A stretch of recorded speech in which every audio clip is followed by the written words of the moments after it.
Right. Hello, everyone, the EMTs. This is part of the PCR patient care report training. All right. So, what is a PCR? PCR is a useful tool in documenting all the care and pertinent patient information while also allowing for data collection. So, the PCR consists of 3 copies. And when you write on the copies, you need to push down really hard because they're carbon copies, and you need to make sure that it leaves an imprint on all 3 sheets. You have white, yellow, and pink. The white copy is the agency copy. You keep the white one. The yellow copy is the research copy. We also keep that one. And then the pink copy is the hospital copy, which you give to the hospital when you get there. So, when do I fill out a PCR?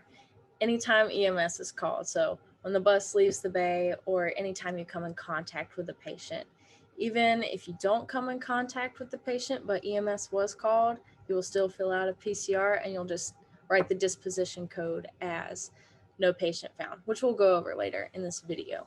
All right, in section 1, you have the mechanism of injury and the nature of illness for the patient, the chief complaint, subjective assessment, presenting problems, and how badly they rate the pain. So if you get there and someone's already providing care for them, fill in the name in the appropriate box. Also, if it is a nature of illness, then you need to put that circle in and also add a description of what the nature of illness even is. You can see it right here on this section. Yes. We have marked respiratory for this certain PCR. Then for the subjective assessment, yeah, put down their age, gender, location, and presenting problem of the patient.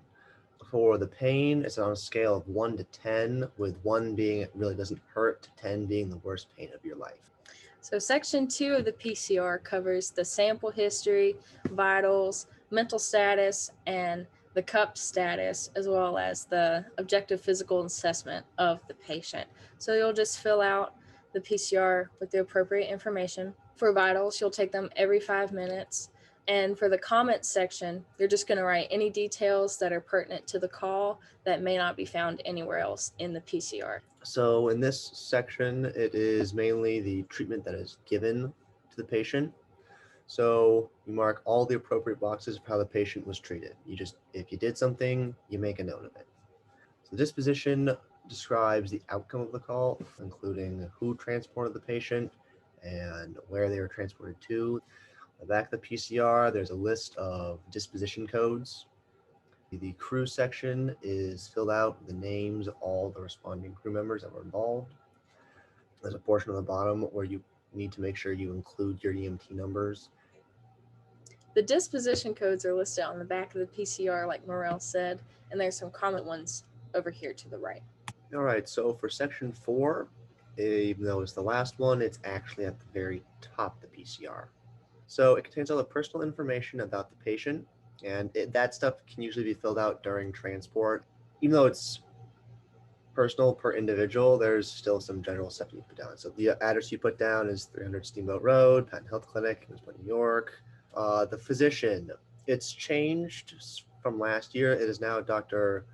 Sona Dave. So the agency is the USMMA EMS. Dispatch, it's whatever the dispatcher says. So the location code you put down, 2944. So vehicle ID, so we have MM1, it's their bus. In addition to vehicles, you also need to put down the mileage of the bus so that you can have like a record of how many miles it was driven. They also want to add the run number.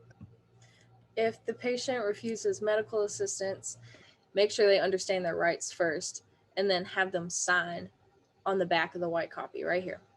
You'll also have a witness sign, but it can't be anybody who is on EMS watch currently. A patient cannot RMA if they have altered mental status or if they are not of age. All right, so when you submit a PCR, if you remember, the one that you give to the hospital is the pink copy. And there's a metal tray near the charge desk. You place that face down and you put the patient sticker on the back. So with the research and the agency copies, the yellow and white ones, you bring those back to campus, and the white PCRs go in the box that's in the back of the ambulance bay.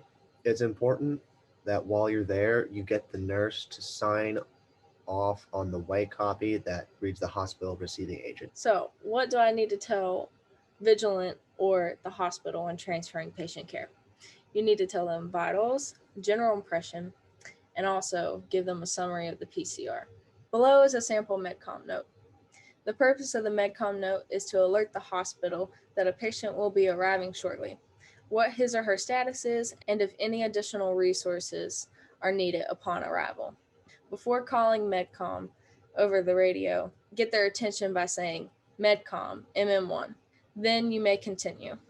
MedCom may ask you about the MOI, allergies, medications, and past medical history. If you have any questions, feel free to contact the officers and POs, and we'll see you later.